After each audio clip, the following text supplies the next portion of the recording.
Now, given that the Fantastic Four First Steps box office situation is throwing both Disney and Marvel Studios into a state of panic for obvious reasons, we know that those out there like Pedro Pascal, who continues to make things political during the press tour of this film, it's not helping at all in any case.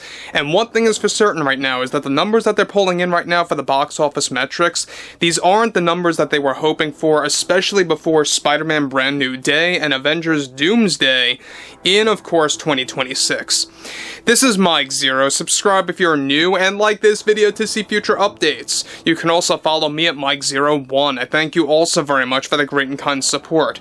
Now, there are several reasons as to why the Fantastic Four is indeed a quote-unquote box office disaster and why it really isn't pulling in the numbers that they actually once hoped for weeks ago.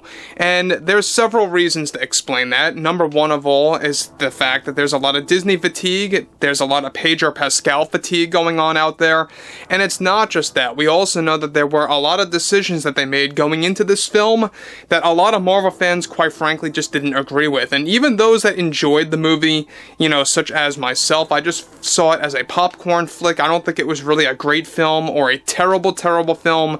It was just an okay movie at that. It was just like a one-off film that you could watch and never watch again. So I would definitely give it like a 5, maybe a 6 out of 10 at best. That's how I saw it. And that's really not good when you're looking at movies that are centered on these iconic characters like Mr. Fantastic, the Invisible Woman, the Human Torch, the Thing, right? These are characters that are very much well known within the Marvel comics that really just weren't really brought to life properly by the Disney company. Now, interestingly enough, with the Fantastic Four already labeled as a box office disaster for both Disney and Marvel, and with those like Bob Iger and Kevin Feige engaging in damage control now, things recently got even worse when it came to actor Pedro Pascal when he yet again, for the upteenth time, attacked Marvel fans by delivering the following.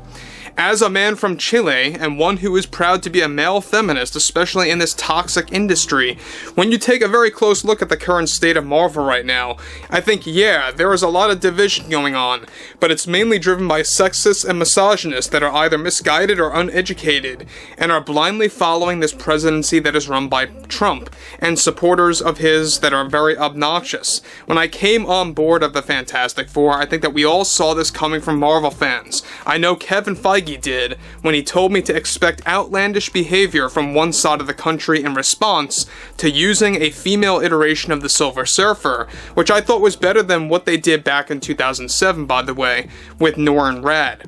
I think Shia LaBeouf is the future for the Silver Surfer and should continue as such, but the greatest threat that we are dealing with right now for the future of the MCU is that there are unfortunately many fans out there that are afraid of women and powerful female roles still to this day in 2025. I mean, just look at what they said about Captain Marvel and She-Hulk and even Ms. Marvel.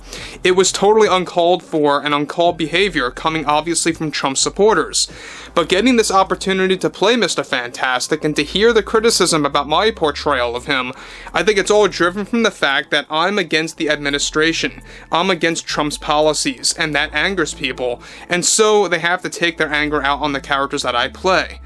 Now guys, let me just say one thing about Pedro here is that he's so wrong in what he's saying. He's literally flipping the entire narrative to become a political narrative. In reality, people just thought that Pedro was a miscast, that he was not properly cast for the role of Mr. Fantastic or Reed Richards. People just did not like that cast decision by Disney and Marvel, and that's really what it all boils down to. It has nothing to do with politics, and sure, we all know that Pedro is insufferable as a person, as an actor. I think that we all knew that for quite some time now. But when it comes to the characters that he plays, it has nothing to do with politics, period, the end. Now, he continues, I have many close to me saying maybe you should dial down on the politics, and to that I say no. I don't care what it costs me. I don't care what support I lose. I have to stand up for common sense and normalcy because we are losing our freedom of speech. Fantastic Four is one of our most successful Marvel films in history, and I advise everyone to ignore the trades that are obviously siding with one half of the country, calling this a failure. It's all part of the narrative that they are spinning, and it's the sad truth of it all. For them, I say to the actors that they shouldn't engage in activism or express their politics as an obvious form of repressing our freedom of speech, and it's all driven by Trump supporters who have no education and have no idea what they are talking about. I think it's a very healthy thing for actors to express and push their politics onto the public to really spread the word using their platform of fans. Now guys, again, the fact that he supports pushing politics onto the general public, onto fans of a specific brand, in this case Marvel, I think it just goes to show you that he's literally admitting that, yeah, they're engaging in an ongoing agenda. They're engaging in the typical Disney agenda. Pedro was all for it. Rachel Zegler was all for it. That's exactly why people are fed up with a lot of these actors and actresses and directors and writers, is that they always drag politics into their argument when a film doesn't go their way. Especially when it comes to a film that just doesn't really perform well by Disney, right? Now here's the other thing, is that we already know that Pedro Pascal is going to be in Avengers Doomsday. He's going to be a big part of Avengers Doomsday. Alright, he started filming, months ago. He just wrapped filming, by the way, so it's done for him at this point. However, he continues.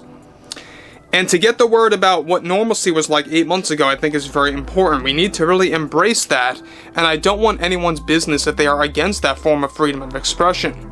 Our industry is suffering because of this presidency, and I think you are seeing parts of that with our statistics for the Fantastic Four.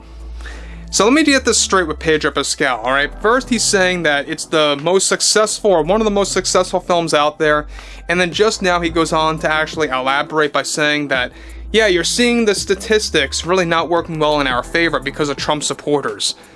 So he's literally admitting that the numbers really aren't there, but at the same exact time, he's saying it's one of the most successful movies out there.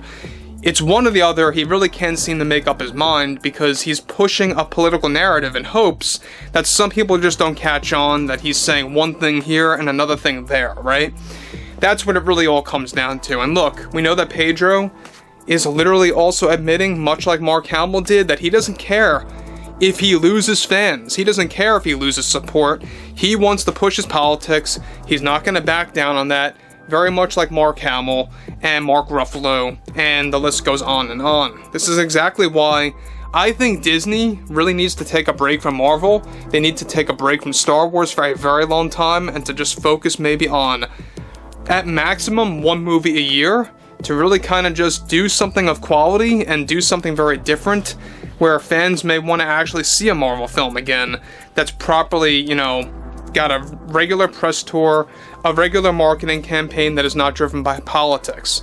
But overall, I would love to hear what everyone has to say about Pedro, about Bob Iger and Kevin Feige, and how they really did double down on the damage control, how they are continuing to double down on Pedro's politics, because they're obviously not stopping him here, and they're continuing to support his overall outrage against a lot of American citizens out there for not seeing this movie.